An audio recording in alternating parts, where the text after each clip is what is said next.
Agora sublinhamos os 30 anos da Rede Europeia Antipobreza, que vão ser assinalados com um Congresso Nacional que arranca já no próximo sábado. Connosco, via Skype, está o Padre Jardim Moreira, que preside a esta rede em Portugal.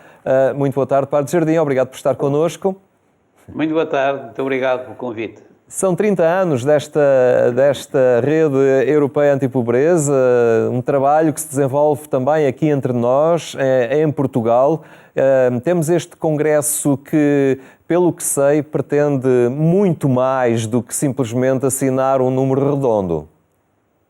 Evidentemente que é uma oportunidade, uma vez que ao fim de 30 anos atingimos, penso eu, uma maturidade institucional em Portugal, de ter colocado a pobreza em cima da mesa das políticas nacionais e de ter chegado à corresponsabilidade desde o Presidente da República, o Presidente da Assembleia da República, o Primeiro-Ministro e Ministros, para que toda a sociedade civil, através também de uma instituição que é o Fórum Social, que temos equipas em várias cidades do país que representam a sociedade civil, para dinamizar toda a sociedade portuguesa contra esta grande dificuldade de vencer a pobreza, de eliminar a pobreza, porque temos mais alimentado a pobreza do que propriamente atacado as causas que a geram. E isto é importante, e atendendo a que foi finalmente concluído a nossa pressão durante 10 anos, a constituição de uma estratégia nacional de luta contra a pobreza, importa agora dar-lhe visibilidade e dar-lhe força e empenho em a colocar no terreno através de uma implementação que seja articulada com todos os poderes locais e do governo e a nível das cúpulas nacionais. Esta articulação com os poderes locais, concretamente, ressalta na preocupação que houve de levar este Congresso Nacional a 4 cidades, não é? Porto, Aveiro, Braga e Lisboa. É uma forma de descentralizar também esta reflexão e este debate, porque a pobreza é de norte a sul do país. Exatamente, começámos pelas áreas metropolitanas de Lisboa e Porto e depois a cidade de Braga e Aveiro, no sentido também de diversificar as temáticas deste congresso, porque a pobreza tem causas pluridimensionais e essas causas devem ser tratadas per si, de modo a que possamos concluir sobre propostas, sobre soluções, para apresentar às entidades superiores, ao Governo e a todos aqueles que são atores interventivos na ação social em Portugal. E por isso achamos que não devíamos perder esta oportunidade conjugada destes 3 fatores, juntamente com as transferências das competências que estão a ser executadas, as transferências do poder central para as autarquias, uma vez que as autarquias, as câmaras e as juntas, juntamente com as IPSS, têm um papel fundamental na aplicação da Estratégia Nacional em Portugal. E é importante perceber que a pobreza não é um problema dos pobres, é mais problema daqueles que geram a pobreza, que geram a exclusão e, portanto, é um problema de todos. Se queremos uma sociedade democrática, socialmente humanista e corresponsável e integrada, temos de dar o nosso contributo para a constituição deste movimento onde ninguém fique para trás. Parece-lhe que esta transferência de competências que se procura implementar é positiva para abordar esta questão da pobreza por quem está mais próximo dela e conhece melhor as realidades? Em tema de princípios é verdade, agora o que é importante é que depois ela seja concretizada. E aí é que o problema pode ser difícil, porque depende muito dos líderes de cada Câmara e de cada Junta. Porque, por exemplo, em Lisboa temos juntas que são maiores do que qualquer Câmara do resto do país. E, portanto, isso depende muito do líder, como é que trabalha, trabalhamos em rede ou não. É também importante que o Estado não transfira apenas as competências, transfira também os fundos, não é? E os apoios.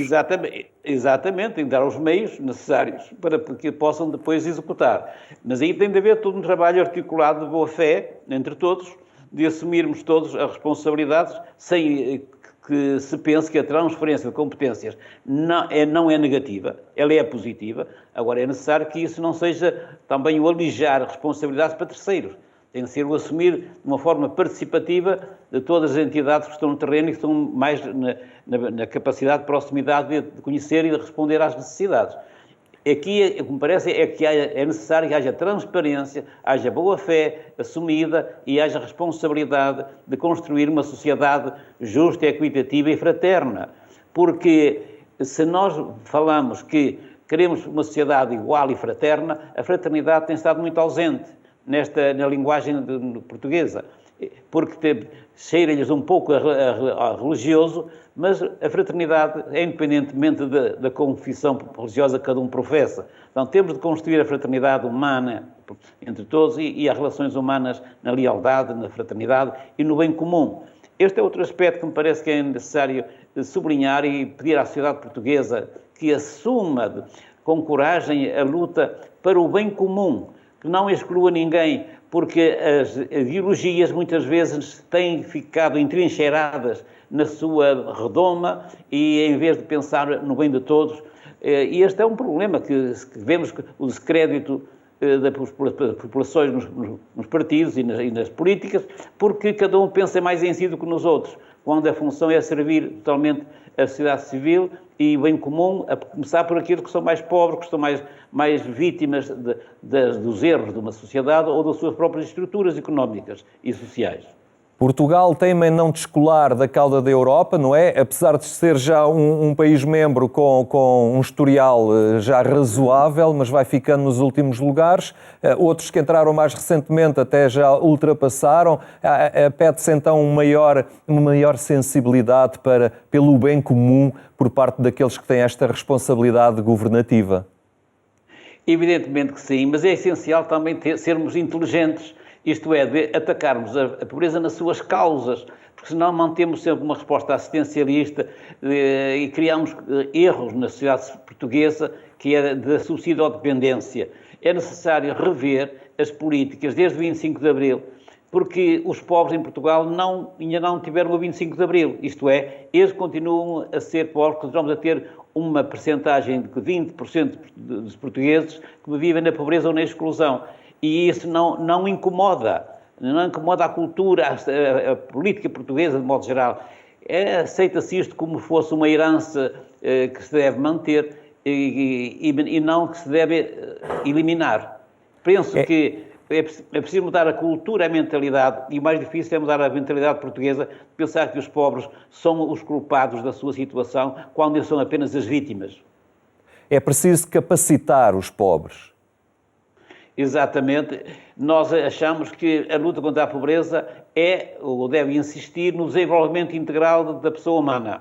E por isso deve agir desde o princípio da vida humana. Nós somos audaciosos e achamos que desde a gravidez das pessoas em risco deve ser acompanhada pela saúde, de forma a que não tenhamos à nascença pessoas já diminuídas, pessoas já falhadas na vida. Porque se a criança e o ser humano não é alimentado suficientemente desde o seio materno, vai nascer com deficiências, ou depois nasce e não tem capacidade de desenvolvimento do seu cérebro e das suas capacidades mentais, e vai para a escola e fica sempre excluído na escola. Nós temos uma escola e uma educação escolar que muitas vezes não ajuda também a esta luta contra a pobreza, porque elimina aqueles que são os mais pobres, porque são menos capazes, porque têm menos desenvolvimento intelectual, porque vêm mal cheirosos e vão para o fundo da sala. Nós temos de pensar numa educação que acolha, que desenvolva, que apoie as capacidades de cada um. Há aqui todo um processo, mesmo económico. Temos de ver se as leis, as normas que saem da Assembleia da República, se elas favorecem a inclusão ou se favorecem a exclusão, não é? E esse é todo um trabalho que tem de ser feito em mainstreaming, em articulação de vários ministérios, não pode ser um ministério apenas tratar deste assunto, e um dos aspectos que me parece importante é a cultura. A cultura tem sido parente pobre na luta contra a pobreza, e as pessoas têm a sua cultura e precisam de haver a integração através da sua cultura, das suas formas de ação e de participação e de comunicação entre si. São questões que serão muito refletidas e abordadas por este Congresso Nacional. Nós também vamos estar atentos ao desenrolar desta reflexão. Padre Jardim Moreira, muito obrigado pela sua participação hoje aqui no programa Eclésia. Muito obrigado a eu e convido a todos a participarem dentro do possível e acompanharem este esforço nacional que é para bem dos que mais precisam, para que tenhamos o orgulho de ser uma sociedade que nos dignifique e que honre todos aqueles que querem viver em Portugal. Muito bem, muito obrigado.